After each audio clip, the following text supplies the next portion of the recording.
آدھا درجن press conferences حکومت کی جانب سے صرف اپنے سیاسی مخالفین کو گالیاں دینے کے لیے، بددعائیں دینے کے لیے، کوسنے کے لیے کی جا رہی ہیں. آج بھی کوئی ایک پریس کانفرنس حکومت کی جانب سے ایسی نہیں ہے جس میں یہ بتایا جائے کہ عوام کی فلاح، عوام کی ترقی، پاکستان کی ترقی، لوگوں کی خوشحالی کے لیے کون سے اقدامات اٹھائے گئے ہیں.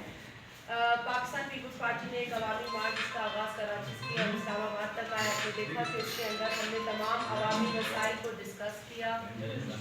پاکستان پیپلز پارٹی کے چیئرمین جناب بلاول بھٹو زرداری صاحب نے کراچی سے لے کر اسلام آباد تک جو بھی عوامی مسائل ہیں، خواہ وہ مہنگائی ہو، بے روزگاری ہو، بڑھتی ہوئی غربت ہو، اسٹوڈنٹس کے مسئلے ہوں، زراعت کا مسئلہ ہو، عورتوں کے مسائل ہوں، ہر مسئلے پہ انہوں نے بات کی. کہیں ایک جگہ بلاول بھٹو زرداری صاحب نے کسی کو گالی نہیں دی، کسی کو تانا نہیں مارا، کہیں انہوں نے اخلاق سے گری ہوئی بات نہیں کی، کسی کی شلوار کی بات نہیں کی جو عمران خان اپنے کنٹینر پہ کھڑے ہو کے کیا کرتے تھے، دوپٹے پہن کر لوگوں کی نقلیں اتارا کرتے تھے. بلاول بھٹو زرداری صاحب نے اپنی نوجوانی کے اندر اس طرح کی تقاریر کی ہیں جو عمران خان جیسی ادھیڑ عمر کا آدمی بھی نہیں کر سکتا. تو میں بڑا افسوس ہوتا ہے کہ جب وہ بلاول صاحب کو عمر کا دانہ دیتے ہیں، اور مجھے اس لیے افسوس ہوتا ہے کہ پاکستان کی ایک بہت بڑی پاپولیشن ینگ لوگوں پر مشتمل ہے. جب وہ ایک نوجوان لیڈر کو گالی دیتے ہیں یا ان کو انڈرمائن کرتے ہیں تو وہ پاکستان کے ان تمام نوجوانوں کو انڈرمائن کرتے ہیں، اور یہ بہت افسوس کی بات ہے. اور اب یہ قصہ ختم ہو جانا چاہیے. بلاول بھٹو زرداری صاحب نے کل آپ لوگوں سے خطاب کیا ہے اپنی جو عوامی مارچ کے بعد. انہوں نے عوامی مارچ کے تمام شرکاء کو اور تنظیم کے لوگوں کو مبارکباد دی، پاکستان کے عوام کو مبارکباد دی، کیونکہ عوامی مارچ کے اندر صرف ایک نعرہ جو ہے وہ بہت ابھر کے سامنے آیا، وہ تھا گو عمران گو. اور گو عمران گو کا نعرہ اب پاکستان کی عوام کی زبان پر ہے. پاکستان کی عوام نے عمران خان پر عدم اعتماد کا اظہار کر دیا ہے.